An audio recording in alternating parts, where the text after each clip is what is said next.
This story I am about to tell happened a couple of years ago, and it has terrified me ever since. As a kid, I used to live in a manor a long time ago with my parents who randomly disappeared suddenly one night, forcing me to go and stay with my uncle in the city.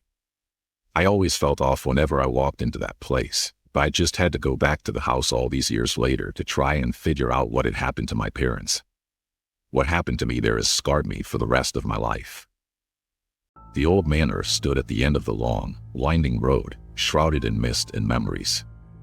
I hadn't set foot in the place for over 20 years, not since the night my parents vanished without a trace. Yet here I was, driven by some irresistible force to uncover the secrets that had haunted me for so long. My parents had been renowned paranormal investigators. They'd always been fascinated by the occult, spending their lives researching the supernatural.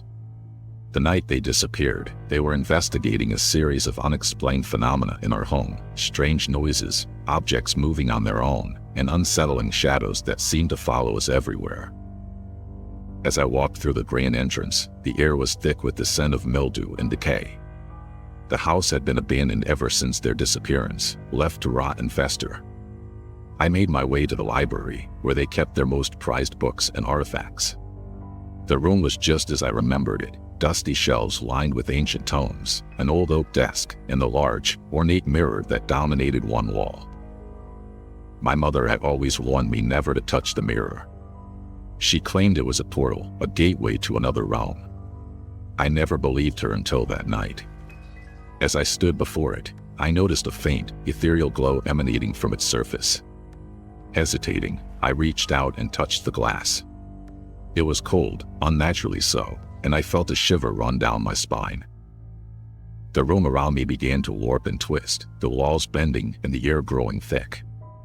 I tried to pull my hand away, but it was as if the mirror had a grip on me. Suddenly, I was yanked forward, and everything went black. When I came to, I was no longer in the library. I found myself in a dark, cavernous space, the air heavy with the scent of sulfur. Shadows moved around me, whispering in a language I couldn't understand. Panic set in, and I stumbled backward, trying to find my bearings. A figure emerged from the darkness, tall and imposing, its eyes glowing with an eerie red light. It spoke in a deep, resonant voice that seemed to vibrate through my entire being. "Welcome, child. I have been waiting for you." I felt a cold dread wash over me as I realized this was the entity my parents had been searching for. The demon they had unknowingly summoned, the one that had taken them from me. "What do you want?" I managed to stammer, my voice trembling. The demon's eyes seemed to bore into my soul. "Your parents sought knowledge and power, and they paid the price. Now it is your turn." It raised a clawed hand, and I felt an invisible force lift me off the ground. My body was paralyzed, my mind filled with visions of torment and despair. I saw my parents, trapped in this hellish realm, their faces contorted in agony. "Join us. Embrace the darkness."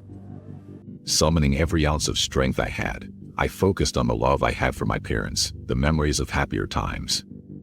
I fought against the demon's influence, pushing back with my mind. The room around me began to tremble, and I felt the grip on me weaken. With a final, desperate effort, I broke free and fell to the ground. The demon let out a roar of fury as I scrambled to my feet and ran. The darkness closed in around me, but I could see a faint light in the distance.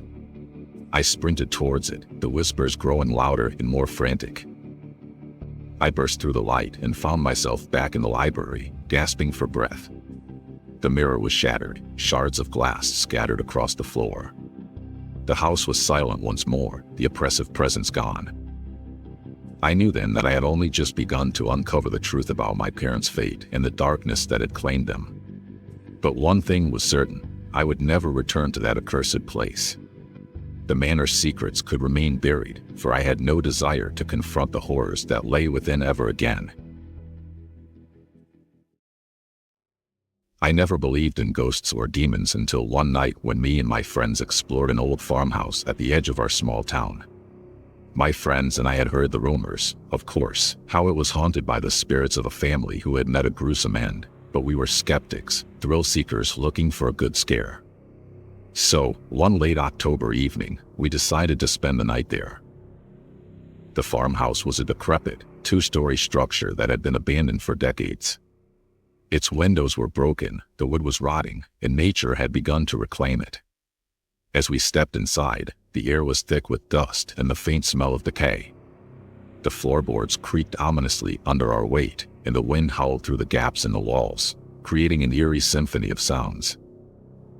We set up our sleeping bags in what must have once been the living room and gathered around a small, battery-operated lantern.